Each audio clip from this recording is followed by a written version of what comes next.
আজকের গুরুত্বপূর্ণ আঞ্চলিক সংবাদে সবাইকে জানাই স্বাগতম। আজকের সকালের বিশেষ খবর হলো কাছাড়ে বানবাসী রক্ষাধিক, প্লাবিত ১৫০ শতাধিক গ্রাম, ৫ সার্কুলের ৭৩ আশ্রয় শিবির।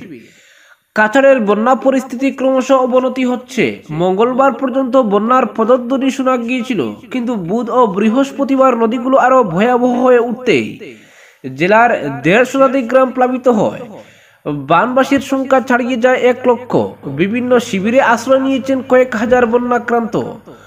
বরাক সহ জেলার উপনদীগুলোর জল হু হু করে বাড়তেই গ্রাম কাছাড়ের বহু অঞ্চল প্লাবিত হয়ে বুধবারই বৃহস্পতিবারও বহু অঞ্চলে প্রবেশ করে নদীর জল। বন্যা মোকাবিলায় কোমর কষে মাঠে নেমেছে প্রশাসন। তারাপুর শিববাড়ি বাঁধে কড়া প্রহরা বসিয়ে সব ধরনের যানবাহন চলাচল বন্ধ করে দেওয়া হয়েছে।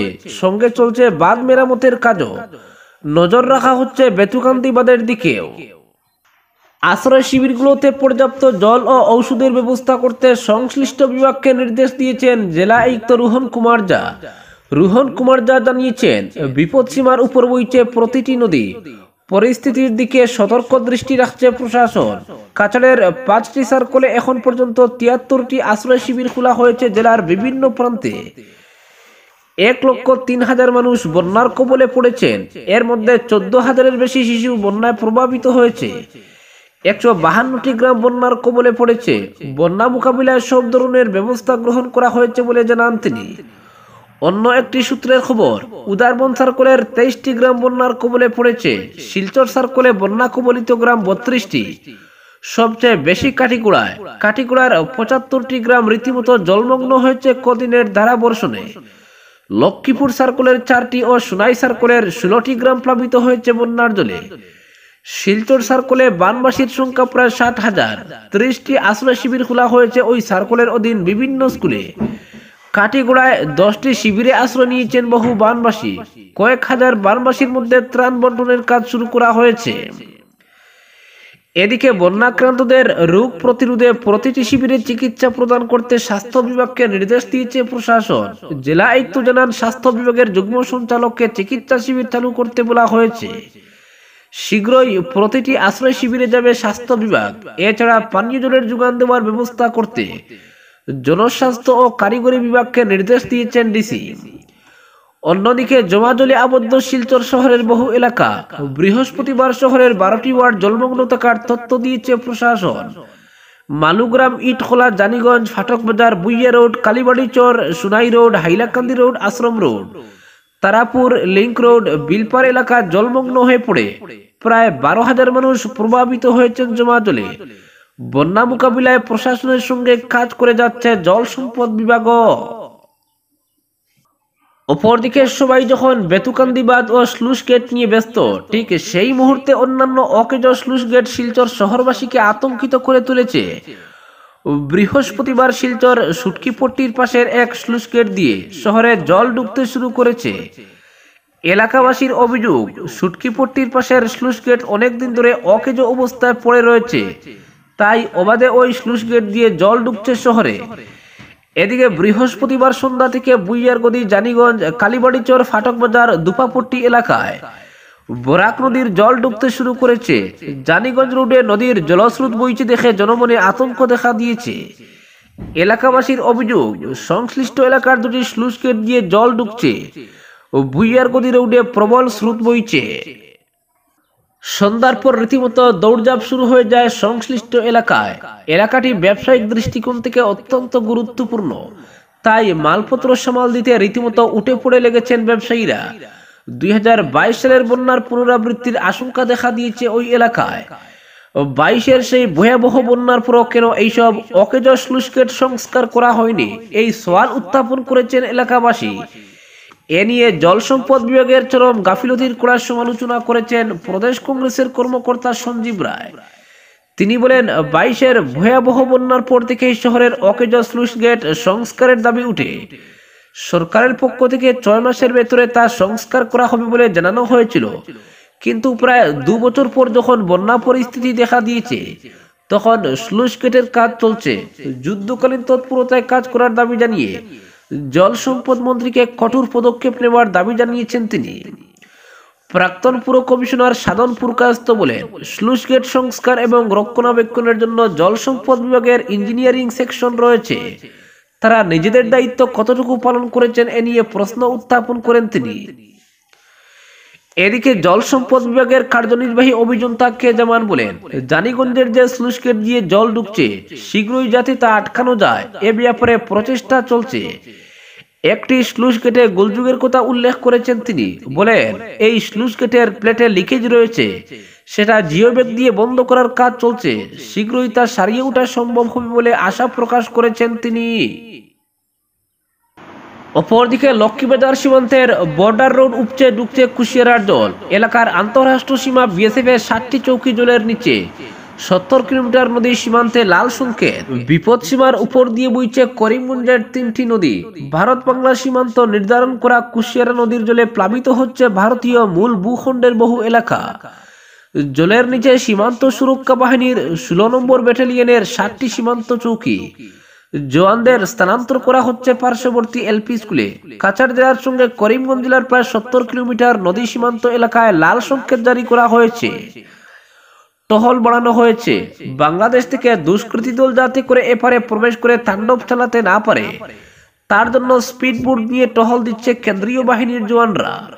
বন্যার প্লাবিত হওয়া এলাকায় হাঁটু জলের মধ্যে দাঁড়িয়ে সীমান্ত সুরক্ষার দায়িত্ব পালন করে যাচ্ছেন জওয়ানরা। লক্ষ্মীবাজারের ভারত বাংলা সীমান্তের বর্ডার রোড বেয়ে হুহু করে এপারে ঢুকছে কুশিয়ারার জল।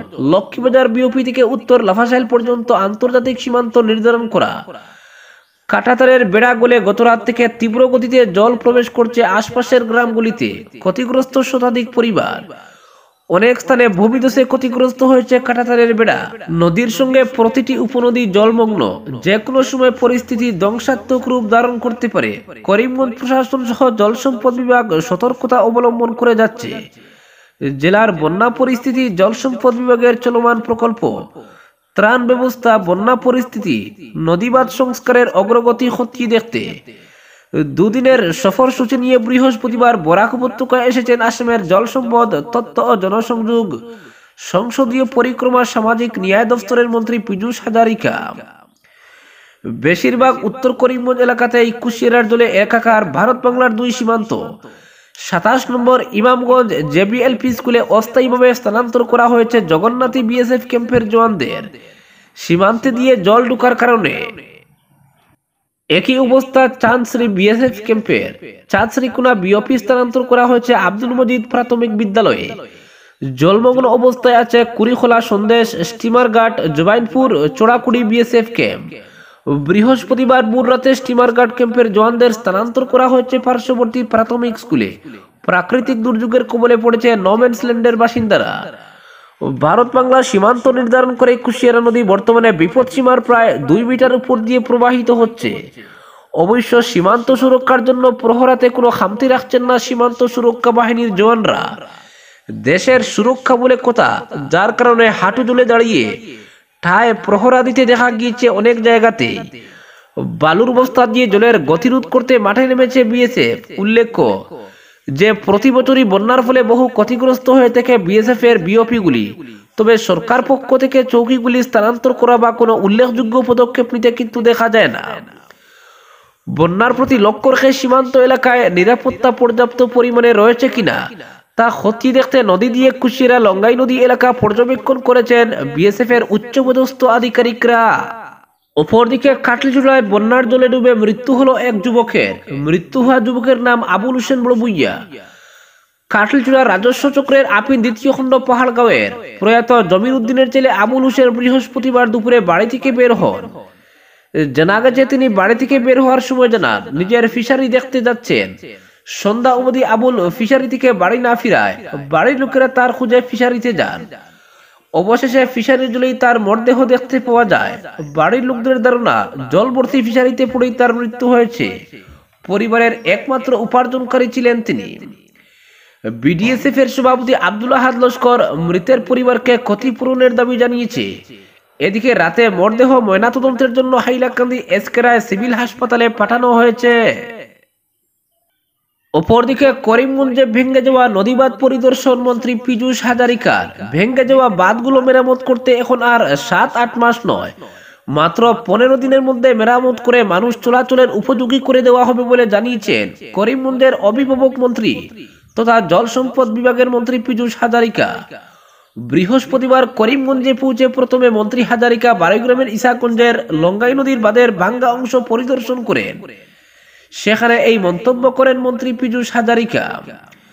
করিমগঞ্জ জেলার দক্ষিণ করিমগঞ্জ বিধানসভার বন্যা কবলিত গান্দাই ও বারৈগ্রামের ইসামতির নদীবাঁধ ভাঙ্গনস্থল পরিদর্শন করে দেখে চলে যান পাতারকান্দির 5টি ভাঙ্গনস্থলে আশ্রয় শিবিরে থাকা বানপীড়িত জনগণের খোঁজ নেন। তিনি বিধ্বংসী বন্যায় ক্ষতিগ্রস্তদের সরকারের তরফ থেকে পর্যাপ্ত পরিমাণের ত্রাণ সামগ্রী বন্টনের জন্য জেলা প্রশাসনকে নির্দেশ দেবেন বলে আশ্বাস দেন। এদিন মন্ত্রীর সঙ্গে ছিলেন বিধায়ক কৃষ্ণেন্দু পাল, উত্তর করিমগঞ্জের বিধায়ক কমলাক্ষ দে, পুরকায়স্থ বিধায়ক কৌশিক রায়, বিজেপির করিমগঞ্জ জেলা সভাপতি সুব্রত ভট্টাচার্য, সর্বভারতীয় মহিলা নেত্রী শিপ্রা গুণ সহ জল সম্পদ বিভাগের বিভাগীয় আধিকারিকরা। পরিদর্শন শেষে সন্ধ্যার পর মন্ত্রী পাতারকান্দি থেকে সড়ক পথে রাতাবাড়ির উদ্দেশ্যে রওনা হন সেখানের বন্যা পরিস্থিতির খোঁজ নেওয়ার জন্য। আজকের বিশেষ সংবাদ এখানেই সমাপ্ত।